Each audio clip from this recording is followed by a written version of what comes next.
Repeat after me. This is a French lesson. Rabattement. Try it. Rabattement. Are you ready?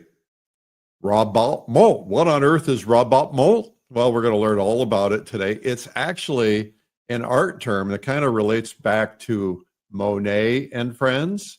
And it's a very important thing that you can learn today. It's going to impact your composition. So we are back for Feedback Friday, and today we're going to teach you about rabattement. Those of us crass people in America would say rabattement. Rabattement. And we're going to review 6 different paintings and see if we can make them better because it's Feedback Friday. Let's look right now at the paintings we're going to give you feedback about. We've got some really good ones today, and we're got a lot of different things we're going to see if we can fix. So let's see if we can get this show officially started. It's Art School Live with Eric Rose. Well, it's Feedback Friday, and today we're going to look at these 6 paintings and see if we can improve them. When you watch this, we want you to start seeing what you would do, because this is how you learn from this, right? So look at the paintings, because when you're critiquing other people's paintings, you'll see things in them that you will not see in your own. But when you go to paint them or you go to fix them, you're going to go, oh, now I get it. Now I get it. All right. So ask yourself while you're watching this today, what do I see that needs change? Rabattement. We're going to talk about that too. Okay. Now, a critical part of learning is getting feedback, because we cannot see our own mistakes. And we can't even see what is drawing the eye or what's distracting the goal of the painting. So for me, it's easier to learn from other people's paintings. Okay. So let's do this. We are on Feedback Friday. We're here every weekday at 12 noon, and we have free art lessons every weekday in the middle of the week. So Mondays, we do Marketing Mondays. Fridays, we do Feedback Fridays. And Tuesdays, Wednesdays, and Thursdays, and we do guest artists. Now, I'm the publisher of art magazines, newsletters. I'm a judge at lots of competitions. I'm an artist coach, a marketing coach. I've got decades of painting experience, and I might be able to see something I can improve. But, you know, you guys stump me all the time. You're always coming up with these really beautiful paintings, and sometimes I can't fix anything. And then I have to really stretch my brain to see if I can come up with something, right? Now, there are rules.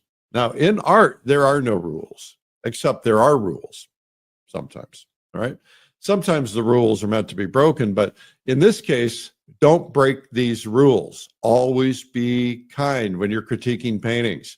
Always be constructive. If you tear into somebody, you might destroy them and they may give up, okay? So everybody's at a different stage. So instead of being judgmental, just realize some of the paintings that are submitted are at a stage higher than you might be, or lower than you might be. So I know when I was first critiqued by somebody, it devastated me because they were not kind, okay? We want to be kind. Now, I couldn't paint. I could not draw a stick figure. I felt like you had to have natural talent, and after trying, I convinced myself I didn't have what it takes.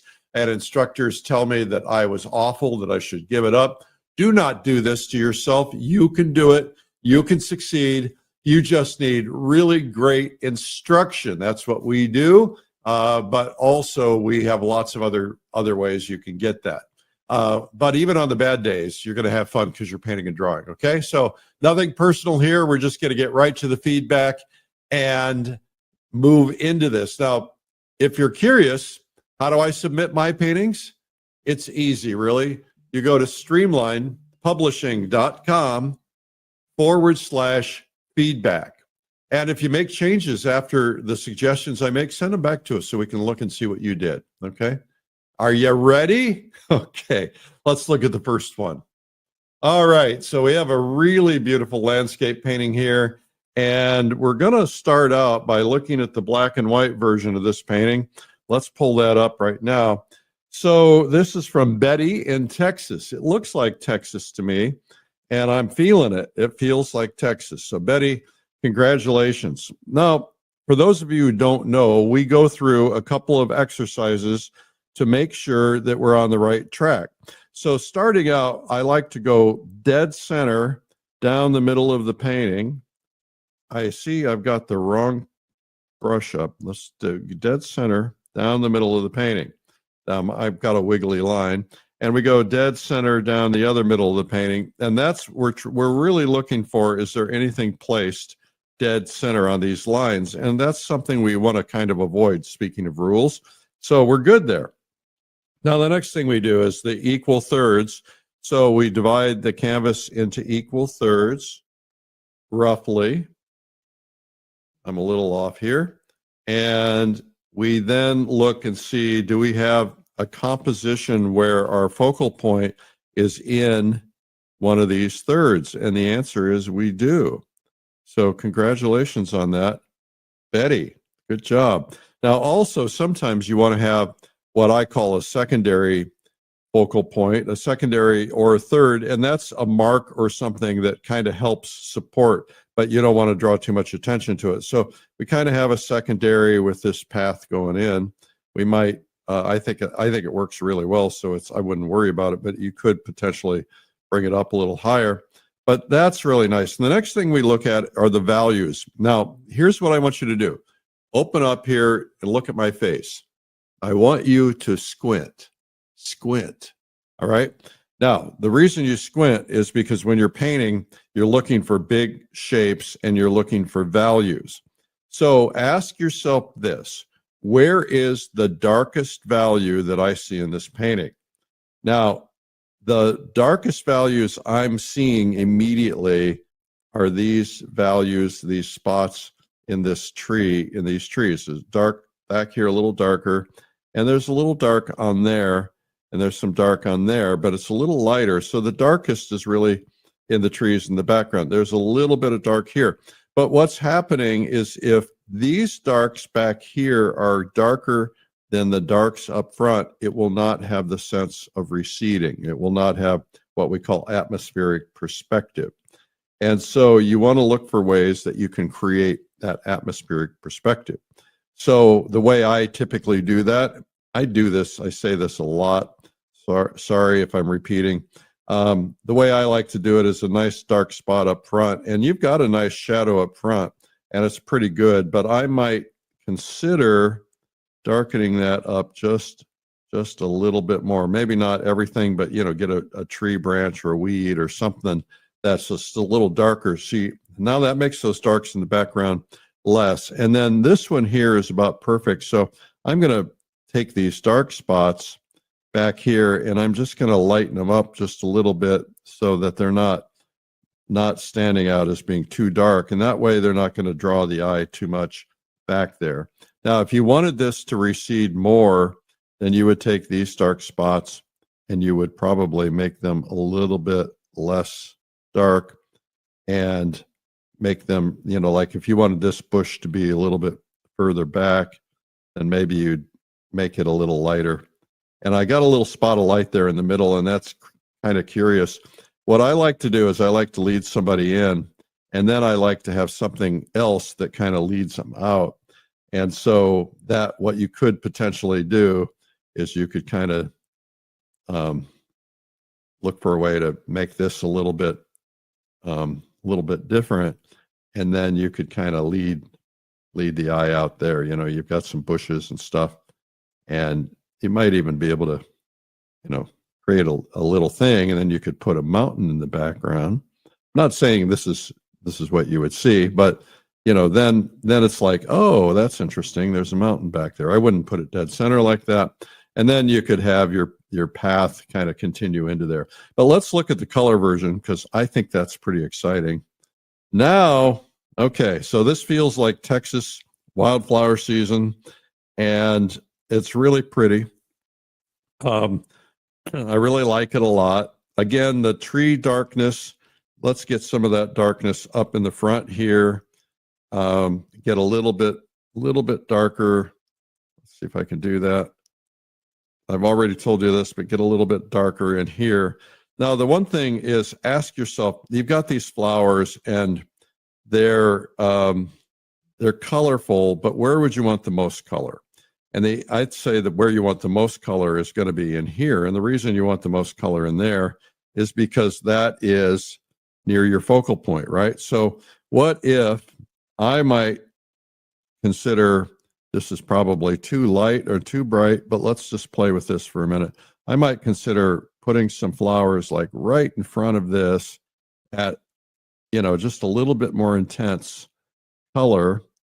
And that way it's kind of drawing the eye into there. Now, all this other stuff, I wouldn't put all that color in it because that would be, you want your primary focal point to be where it's going to draw attention. So I put some, you know, really good light on top of that and really draw some light in there. And then I would probably, this stuff here and over here, it's fine, it's necessary, but I would probably mute it back a little bit because it's, you want to really draw attention to where the color is. Now, again, that's probably a little bit garish, and you could gray that down just a little bit. But the idea is you want some color there. Now, the other thing is I like light. I like to play with light. One thing to notice is you need variety here. You did a good job on this, Betty, by the way. It's a really good painting. The variety here is you've got the same color light in the roof as you have in the path. And I would say I'd want to change that. First off, if it's a metal roof, it's not going to be the same color.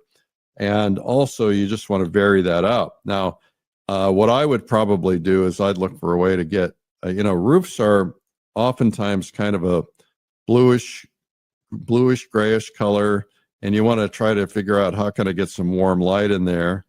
And so I might try something like this. I don't think I like that, but let's just try it and see what happens. That's probably a bit much. So let's go ahead and pump up the light. There's my bell. Okay, let's just pump up the light on this just a little bit more, you know, just to kind of really draw some attention to it. And then I don't know what color that barn is, but let's make up a color. Let's just say we're going to throw a little bit of light, a little bit more light on this barn, because what we're trying to do is create a little bit of drama, right? And you don't have to have that light everywhere. You can kind of have it there to try to create some drama, and then, you know, some variation of light. But that way it adds a little color to it. And then you've got this nice light on the path. And so let's just use some of that light right by where we're leading the eye in, maybe not everywhere. And that'll help you. And then you can throw some reflected light on that barn, you know, like you could throw a little bit of this purple as reflected light in there. And I mean, I wouldn't go too crazy, and I would probably mute that back or do something like that, just to kind of create a sense of something. But just doing that really brightens it up. And, you know, maybe one of these foreground flowers, just for grins, maybe just show, you know, one or two that are kind of, we have in Texas, we have blue bonnets, and they would be blue. I'm not saying these are, but, you know, maybe one or two up in front. So, you know, you now get the feel like there's some of that in there. And then I think, you know, you got a beautiful painting. Now, remember that you've got all this in light. This is kind of in light. And what is also happening here is you want to draw the light and attention to here.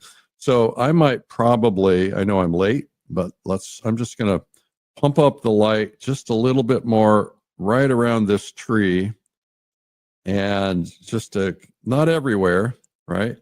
And then I'm going to take this color in the back over here, and I'm going to mute this back just a little bit.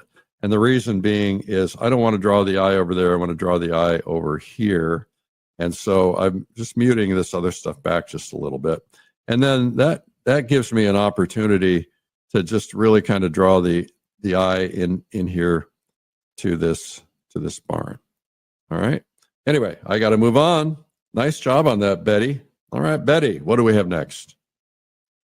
We have a sailboat, a watercolor sailboat. And let's see if we can figure out who did this. This is from Ian Mutton in South Carolina. Ian, good job on that. Okay, so let's go through. This is the black and white. It's watercolor. You can see the watercolor paper. Let's go through the test. Dead center, dead center. You passed the test. Good job on that. Now let's go through our thirds, equal thirds, and look what Ian did. Ian put his sailboat in here and his mast up to the second focal point, and you know that's good. And then you don't really need anything over here, or up here. So that's really nice. I think it's a really good composition. Ian, the first thing that struck me on this is the boat is really, really dark. And because it's kind of far away, it just feels a little dark to me. So I might just take that dark and lighten that up just a little bit because it just felt a little dark. Sometimes I do this, as I did it last night painting, and I would do that.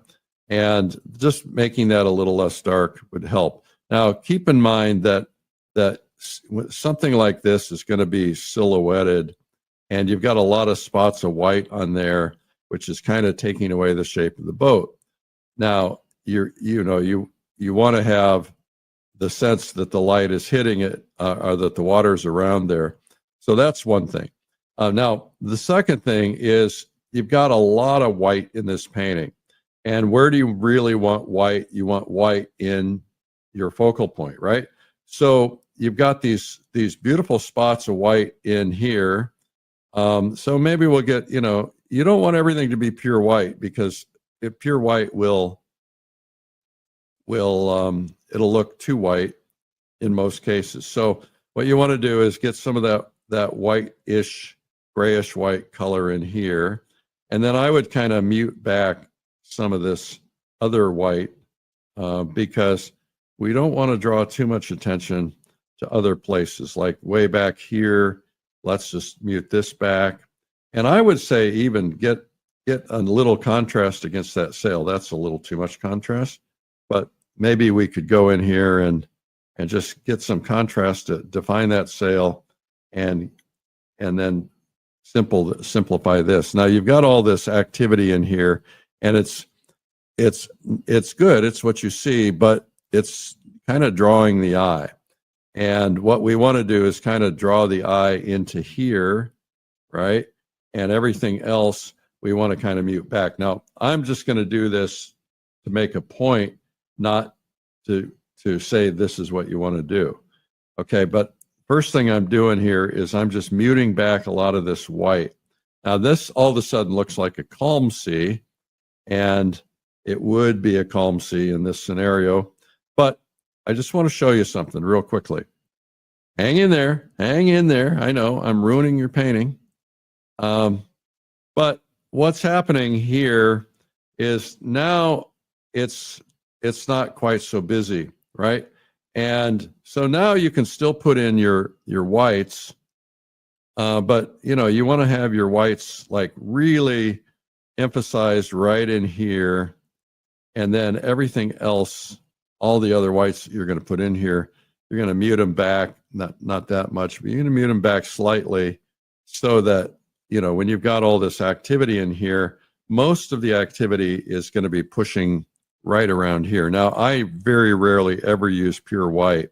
The other thing I would do is you've got the opportunity to use some really good white in your sail and really focus on that. And I would probably take this dark cloud that I keep messing up here. See if I can get this to do this. I'd take this dark cloud and I might even bring it down just a little bit more. And the reason being is now I want to look for, this is too dark, but I'm making the point. I want to look for a way that I can really emphasize that sail, and maybe even, darken this a little bit down here and down in here. And then of course, you soften it up, you make it look like clouds, and it can make that sail really stand out, especially if it's a windy, crazy day, then it might make that stand out. Now, the angle of this boat feels a little off to me, but I'm sure, it's getting all that wind and craziness. Now, you will put a little bit of light on the front of that boat, but not, just not a whole lot, because you want to keep kind of that sense of shape in there. And then you've got people in there, and you got the sense of people. I think that works just really well. This is not perfect, but you did a really good job with it. We're going to look at the color version. I know I'm way behind. So all the same things are true in the color version. What you want to do is ask yourself, can I make a little bit more colorful where all this activity is? The same thing with the whites. Now, I'm not seeing as much white, but red is white on the black and white version. So you might want to do is ask yourself, can I get a little bit of color? That's a little bit much. I have a tendency to go for extremes, but get a little bit of color kind of right around your focal point if you can. And then again, I would probably look for a way to mute back some of this white in here. And, even though you're getting the sense of it, you've got to kind of really draw attention to the boat. And then, like I said before, slap some white into here. Maybe that's too much. Lighten that up just a little bit more and put a couple of spots of light on the people in there. And you got a really good painting there. All right. I would like to see, this is pretty gray. I would like to see a little color in that sky. Just a little bit, maybe just a touch of some yellows or some pinks or something in there, just to kind of give it a little bit of color. All right, next, what do we have? James Dean, baby, James Dean. All right, so this is Joe from Ohio. Joe, what's the deal with James Dean? Love it. Well, I guess it's James Dean. Maybe it's not James Dean. So good job here. So let's what I am seeing here, first off, the first thing I noticed, and the first thing everybody's going to look at, are the eyes. And the eyes, traditional composition stuff is a little harder in this particular case, because let's just show you. Okay, down the middle, nothing going on. Down the middle, whoa, you got an eye right in the middle there. So that might mean you want to correct that and move it over somewhere so it's not quite right there. You do the thirds. You might try to figure out how to just move this head over here just a little bit more, but that's not critical in this particular case. But what happens is we have what's called the eye line, right? So when you're painting your portrait, maybe you're using a photo in this case, you start by saying, okay, what's the line of the eyebrows? What's the line of the eyes? What's the line of the nose? What's the line of the mouth? What's the line of the chin? And if you notice, what's happening here is the line of the mouth is going this way. The line of the nose is going this way. The line of the eye, that eye is going that way, and this eye is going that way. And this is going that way. So what's happening is your brain is going, something doesn't compute. And that's because these things are out of alignment. Now, the other thing that I've noticed here is that this eye is bigger than this eye. And it also, because they're not aligned, hey, let's put some glasses on him. Okay. So the thing you want to worry about is trying to get things in alignment. So I do this all the time. I'm always having to redo the eyes. So you got to figure out which one is in the right place. This one feels like it's in the right place. So you just move this one down. And also it feels a little large. Now, I haven't seen your reference photo, but the one thing that seems to be missing is some form. And so form is basically, if you take a ball and you create levels of shadow, then that would be form. So he's the ball. So you want to have levels of shadow that are going to change when you get into him. Now, one thing that happens typically is that the eye sockets are a really great place to start. So, I like good dark eye sockets typically. Now, they don't always have to be super dark, but just by getting some good darks in here, that helps change this. Now, that's a little too dark, but let's get some good darks in here. right? Now just some good darks in a couple of spots. I'm painting a portrait, doing a copy of a John Singer Sargent right now. Now this is extreme, but keep that in mind, and then you can finesse that by get some darks in there and then kind of lighten it up around it. Some opportunity to do that. The other thing is that eyeballs are never white. Eyeballs are typically flesh color and gray, and they're in shadow. Most of them are in shadow. So if you do an eyeball, typically there's going to be a little bit of shadow in here and in here. And typically one eye, not always, depends on your reference, but typically one eye is going to be a lot darker than the other, and the other one will be a lot lighter. Now, the other thing I learned from Nelson Shanks is that the eyes are very rarely ever sharp, right? The eyes are soft. And so look for a way you can soften the eyes a little bit, and that will really help things. And then, of course, you've got I screwed up your eyeballs here. So look for a way to do that. I think Sargent always connected the eyeball to the top, the iris to the top, and often the top part of the eye. And he also would put little marks out. Now, so what I would do here is I would probably look at this and say, okay, how do we get more form into this? So one side of the face is probably going to be a little darker, get a little darker in here. And typically what we have is this, what we call this V shape. And this is typically not going to be as light as the other side where the light is coming from, right? And this side's going to be brighter over here.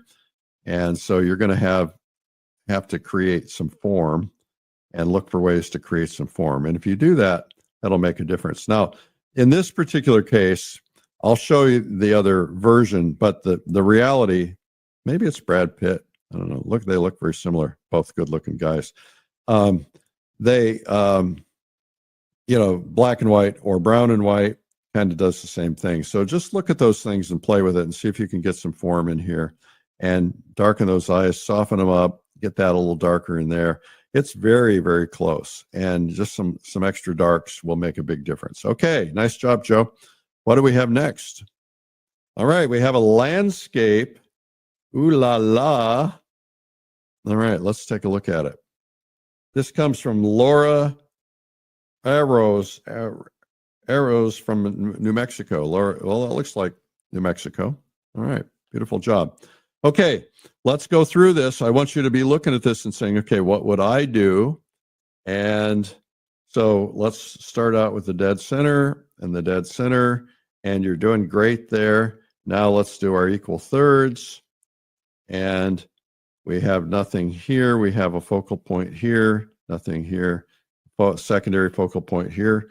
So you really nailed it. Good job on that. So where is your darkest dark? Squint down and look at it. Your darkest dark is here. And then you've got some darks in here, but you've got those darks are being encumbered by the weeds, but these are really dark. And this is then kind of dark.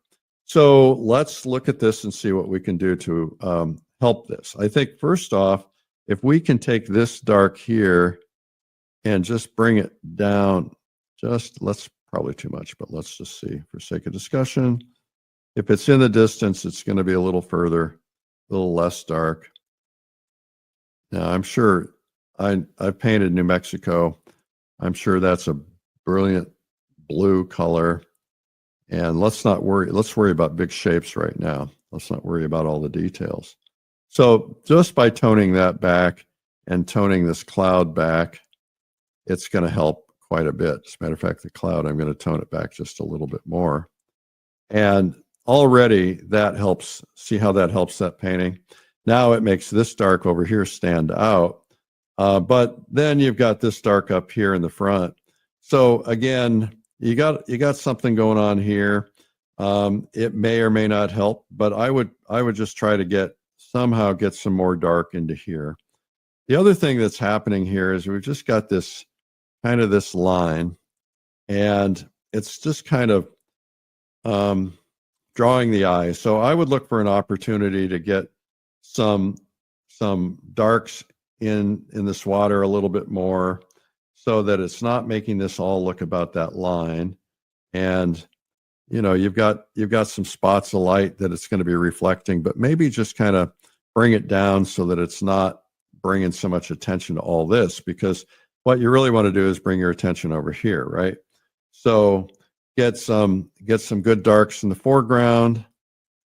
Just because it's in a photo or just because it's on a scene doesn't mean it's going to be the right thing to do.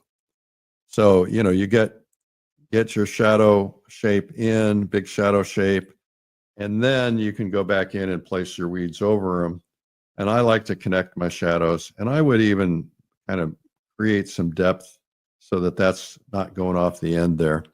Now this is getting interesting. Now what I would do is I'd look for a way I can, bump up a little bit of dark right where I want to draw the eye. Now in black and white, that doesn't look very good, and I probably make it not quite so dark, but something in here. Now let's go to the color version of this. Okay. Well, color changes everything, and as I predicted, that mountain was blue. Probably saw that subconsciously and didn't notice it. So if we go through there in the blue, it works pretty well, but let's make it recede just a little bit. And in New Mexico, those mountains are deep blue like that. You look at Georgia O'Keeffe paintings, they're pretty seriously blue. Now, the other thing is you've got that same blue in that cloud, and that may have been what you saw, or it may be what the photo is showing you, but it doesn't really read well in a cloud. So a cloud would probably be more of a gray. So I'd probably figure out how to get that to be a little bit grayer in there. That's not the right color. I don't know what to do with it. Let's get a different gray, a warm gray. There's a lot of warmth in clouds, a lot of clouds, especially as they get closer to you. Maybe so you do something like that, and then you go in and you blend it and make it look like a cloud. And that way you're not blue on blue on blue. Now you've got the same blue over here, and I like blues and shadows, but typically this is probably a pretty warm scene. And based on me painting in New Mexico in the past, there's probably some warmth in there. So I'd like to ask yourself, is there some way to get some drama on the light on this bluff or whatever they call it, and just turn that into, something that's really powerful. Now that may not be what you want to do. And then again, mute everything else back just a little bit. You've got the nice dirt color in here. That helps, but I just look for a way to get this so we're not drawing the eye over here quite so much. And the same thing over here. You've got it softened up, but I would probably figure out how to just make this a little less attention getting over here. And then again, I smudge this all back. So, and you got a bunch of white up here. I would not want to draw the eye there. And this piece here is drawing the eye, and it's not helping. So look for ways that you can just make this draw the eye into the focal point. And I think that would be a really great way to do that. Again, that's probably too bright, but okay, what do we have next? We have a barn. I'll tell you what, before we do the barn, let me just tell you about something. I'm getting ready to go. I am so excited. It's just going to be another week, and then we're going to be hitting the plein air convention in Tahoe and Reno. We're staying in we're staying in Reno at the Frontier. Is it the Frontier? I think so. In Reno, not the Frontier in Tahoe. And we're going to be painting in Reno. We're going to paint in Tahoe. We're going to paint in Virginia City. We're going to be painting in the High Sierras. And it's going to be a spectacular time. Got about 80 instructors. Watch this promo real quickly.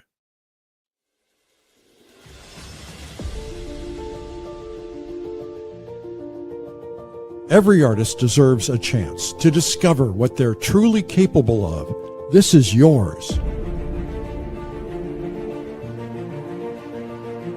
Join the world's top painters for 5 days of immersive learning, creativity, and connection in the most picturesque regions of Lake Tahoe and Reno. I enjoy the scenery, I enjoy the locations, and I enjoy meeting people.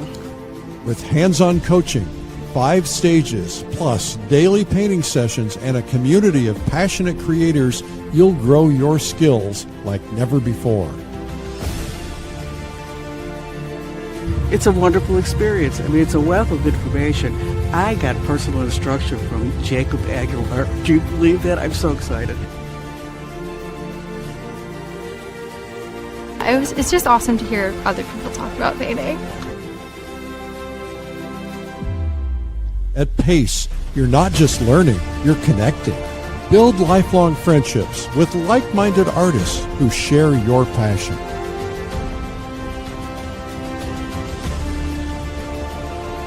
This is where ideas spark, creativity flourishes, and your next breakthrough begins. I would say just go for it. As long as I'm living and able, I will come to these. Just sign up and go. Don't wait, seats are limited. Join us at the Plein Air Convention and Expo in Lake Tahoe and Reno. Secure your spot now.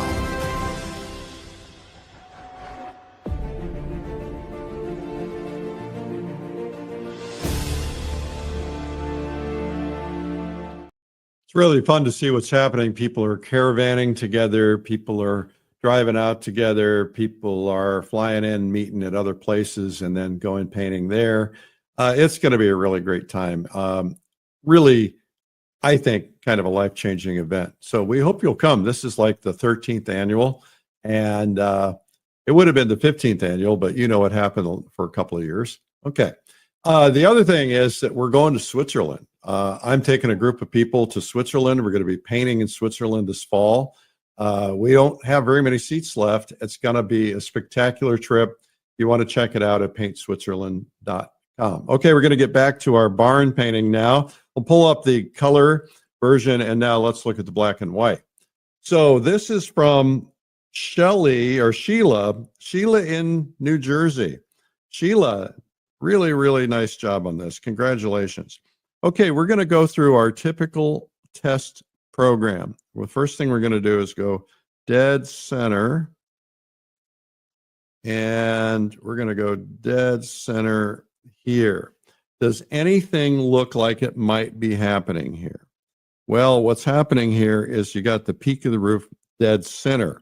So what could you do? You could move the whole thing over just a little, and that would help the composition considerably, right? So it's going to look a little bit more like this, and that would help the composition considerably.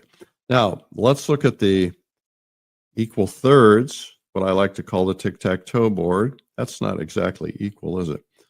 Here we go. So where's your focal point? Where do you want the eye to go? Is it this door? Is it this door? Is it this peak, this windmill, this window? You have to ask yourself that question. And whatever it is, you want to look for an opportunity to put it. So maybe you put your barn over here.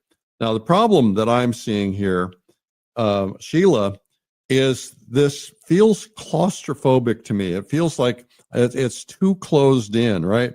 You don't have a lot of space on either side. And the other thing that you got to be really careful about is you've got equal spaces on either side. So symmetrically, it's a little bit too perfect. So you want to be careful about equal spaces. So, ideally you want to have a situation which is one, more space over here than over here, kind of a thing. So let's just play that out for just a second. Let's go into, let's just take this out and change this just a little bit, right? So it's going to change all of it. But now what happens is it increases the space over here. And what happens then is it just being an off center a little bit, it's going to help it. But quite frankly, Sheila, I think it feels a little too claustrophobic to me. So what I would probably do is I'd look for an opportunity to maybe make the barn a little smaller, move it over here to the side. So maybe your barn is, you know, something like this. And then you got a lead in, right? Or the nice thing you could do is you could almost put it like, let's see, let me get a color in here so you can see this. Maybe put it so it's like way over here, and then you got a nice lead in, you got the land, and now it's going to make it a little bit more interesting. That's just a thought. You know, this is a portrait of a barn, and I get that. Now let's look at our darkest dark and our lightest light. Where's our lightest light? Probably here. Where's our darkest dark? Well, the whole thing is pretty dark. Whole thing is pretty dark. And so you've got an opportunity, you've got a portal here to lead people in. That actually could make an interesting composition there, where instead of trying to do the whole barn, you do your composition like this. Now you've got an opportunity to really enhance this, pull people in, put some really great light into here, and whoops, right in there, and really draw the eye in there. But let's look at this from a different standpoint right now. It seems like it's just a little bit dark. So where do you want your darkest dark to be? I think in this particular case, probably inside here, right? Inside the portal, because this is where the roof is. I'm having trouble with all these darks. I can't seem to get a good dark to stand out in here. So what we want to do is we want to take these darks and really, if you look, try to get a really good dark, get a good dark in here, kind of on the where this is, because you want to really draw the eye in here, I think. And all of a sudden that just doing that helps. And then that kind of makes these other darks not feel quite so dark. Now what you can do is you can kind of lead the eye in by having, this kind of go in here, and then maybe a little of this, and then, really enhance your silhouette in here so that you get something really interesting in here. And that really makes it all about that. Now, if you did that, then I'd probably mute back all these other whites, right? So these doors are awfully white. That's not going to do it. But let's see if we can come up with something that is just a little bit darker. So just lighten up all this other stuff. So now what happens is it's not going to draw so much attention. These doors are perfectly rendered, and they, and your edges are perfectly rendered. And what happens is you need a little bit of rough edges here and there. The other thing is, we'll look at the color version, but might want to pump up the light in here, pump up the light on here, so that it really gets us some dimension. Let's look at the color. All right. Okay, so what I was thinking about is, I'm going to just show you an example. If you were to reduce this down and then have the barn lead in and have a little bit more property, it would probably make this a little bit more pleasing to the eye. But let's do a couple of things. First off, let's kind of just do what we were doing there before. Let's just enhance this dark in here. Okay. Now, what we're going to do is enhance this portal in here, make some interesting shapes so it's really drawing your eye, and maybe even a little bit of color in here so that it really stands out. And then, it depends on, again, this is just a preference thing, but I would probably look for an opportunity to just really crank up the light on the side of this barn, because I'll just see how that makes it come alive, and you can have a little edges that are hitting different spots, and then pump up the light on the side of the barn where it's really getting light, and on the top of the wind vane. And all of a sudden it just changes the nature of the barn, just doing that. But these things are all very perfectly rendered. And so look for a way to smudge those shapes a little bit. And I'd probably reduce these down, just they're a little bit too bright. and look for a way, because you don't want to draw the eye here. I don't think so. What you want to do is look for ways to draw the eye over there. And then you have all this light spilling over here. So I think what I would do, I'd probably put most of this in shade because the light is coming from over here. Most of this in shade. And then I would look for a way to pump up some light on the inside, like part of it is hitting that wall on the inside. That's too much, but you get the idea.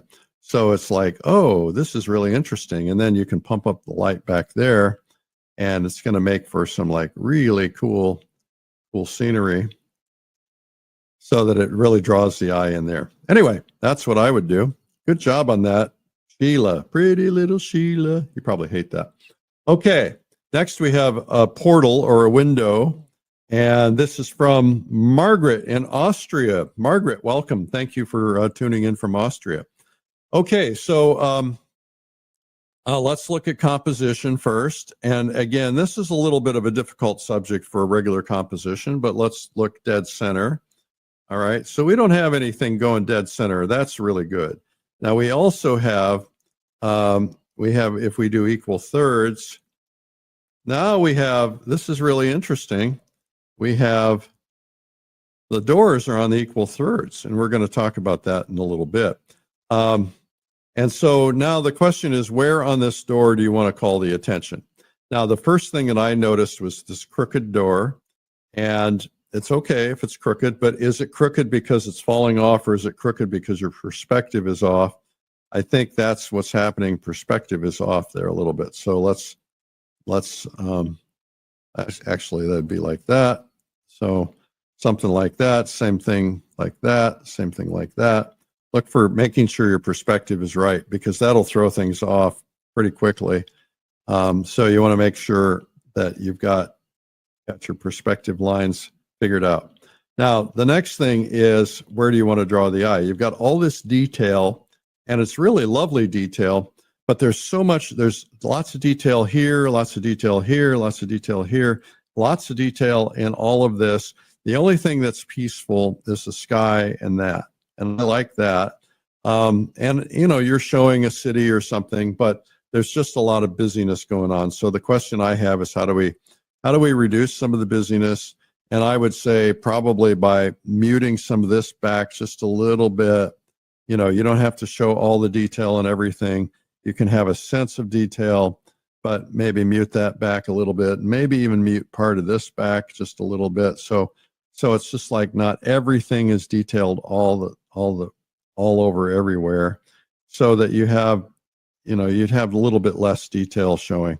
I think that's what I do. I'd probably look for a way to just make this a little bit more peaceful in here. Maybe you need the city back there, but maybe you don't. You have to decide. And it's just got a lot going on, and it makes me want to go there, especially if I see like this is a lake or something. That makes me want to go there. Let's look at the color version of this. I love Austria, by the way, Margaret. So this is really lovely, and in the color version, you can really see a lot of difference in it. So, maybe the stuff I told you about is correct. Maybe it's not. The one thing I can see here, first off, is you've got the laundry hanging, and the laundry is, let's look at focal points again. If we had laundry hanging right in here, that's pretty close, hanging there, that's pretty good. You might want to consider, you've got a couple of pieces of color there, and that's nice. You might want to consider just kind of pump up the color a little bit more, maybe have a little variety in color here, just because you have an opportunity to there in your focal point. And then you can also put some whites there. You've got a white there. So that kind of is fun. And then you've got the sunlight, and the sunlight needs to read a little bit warmer, I think. So what I do is I would look for a way to pump up my light on this, and that's not it. Let's just do this. We'll go, well, maybe we just pump up that light. We want a little yellow in our light. So just see if we can, that's not it. That's certainly not it. All right. Well, see if we can pump up the light. The feel of the light being more colorful. Looks like it's just hitting in that one spot, maybe hitting in this spot.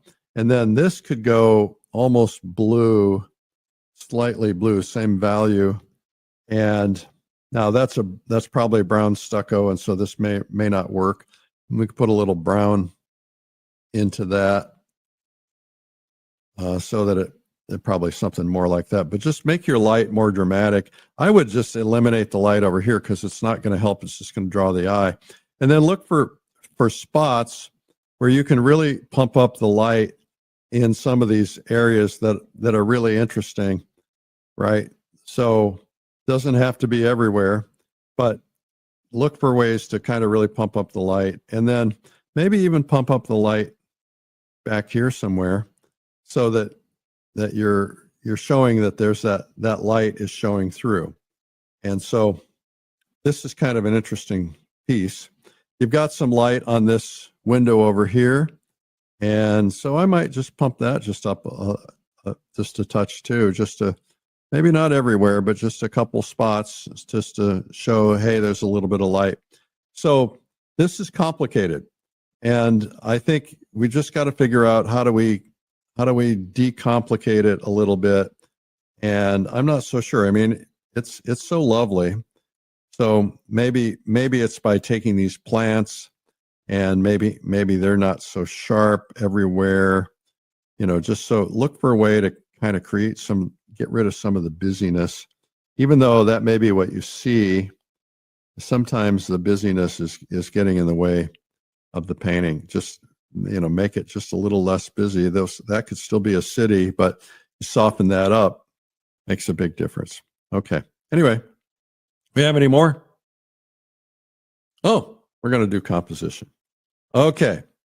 So let's see if we can find this. Okay, Rabattement. Okay, so we had somebody on our show who was talking about this the other day. So let's assume you've got your composition here, and let's assume you take this line here, and you take it in the equal size, and you drop it down to here. All right, so that line drops down to here. Then you make a line right here. This is basically very similar to the golden mean. It's very similar to our tic-tac-toe board, right? So what you can do is you can make this a primary focal point. Let me just show you a couple of examples of that. Okay, look at this painting here. This painting here, you don't really think about it, but if you were to drop this down, you would drop it down to here. You've got that, right? So let's look at this. Right there. There is that Rabattement. All right. So here's an example. This is a Rembrandt painting. You would take this. Oh, let's see if we can get this right. Okay. You take this edge over here and you drop it down. It's going to come here. So you see how he's used that. And the reality is he did that on the other side too. Is he dropped it down over here. And he made this character there. So it's really, if you think about, it's very similar to that equal thirds that we've done. Okay, let's figure this out. Too many layers. So it's equal thirds, essentially, or not quite actually. So it's kind of like that. So let's look at another one. Here is another one. This is French painting. This is where the artist has done this here, dropped it down to here, and then if you did it on the other side, they've got this boat kind of lined up with that too. So that's kind of a curious thing that you could do. So when you're painting, ask yourself, can I do a rabattement? Rabattement. The T is silent. Okay, and create your line. And then put something prominent there. So let's see, what could we do? Let's create a painting here. Let's let's make this a wall, right? Got a window here, right? This is a wall. And then, maybe the rest of the building is going off here and so on, and you've got another figure right here. Hi there, hi there. And, or down here, but you've got this primary thing that's kind of drawing the eye over there. Anyway, that is Rabattement. Okay. Now, I got to tell you guys, I've got a retreat coming up in the Adirondacks. It is coming up in June. It's called Paint the Adirondacks. It's a week of painting together with yours truly and a bunch of my friends and your friends. And roll out of bed and paint every day. We feed you, we put you up, no stress. It's pretty cool. Called Paint the Adirondacks. So just go to paintadirondacks.com. Learn about that. We also have one this fall called Fall Color Week, and that's going to be in beautiful Door County, Wisconsin. fallcolorweek.com. Okay, and as I told you earlier, we're going to Switzerland, so make sure you check that out at paintswitzerland.com. Okay, guys, I hope you'll subscribe to this program. We're here every weekday. We found out yesterday or the day before, I'm losing track of time. We found out that we just hit 17 million views. Woohoo! We went from 10 to 17 since December. So thank you for making that happen. When you guys hit subscribe, when you make comments, when you tell other people about it, that's how it grows. And we're trying to teach the world how to paint. And this has been a great way to do it. So thank you for making that happen. Go into the comments, say something. We appreciate it. And that's really cool. Make sure you subscribe to the program. Just go on YouTube, hit the subscribe button, look up Art School Live. All right. We have a free gift for you too. What is our free gift for today? Well, we have 97 incredible art secrets, a free video, 2 hours long. You can get streaming instantly, or you can get the DVD if you want that. And if you want DVD, all we do is ask that you pay the shipping. Just go to 97artsecrets.com/ASL. Hey, thank you guys for watching today. Happy Friday, and we will see you soon.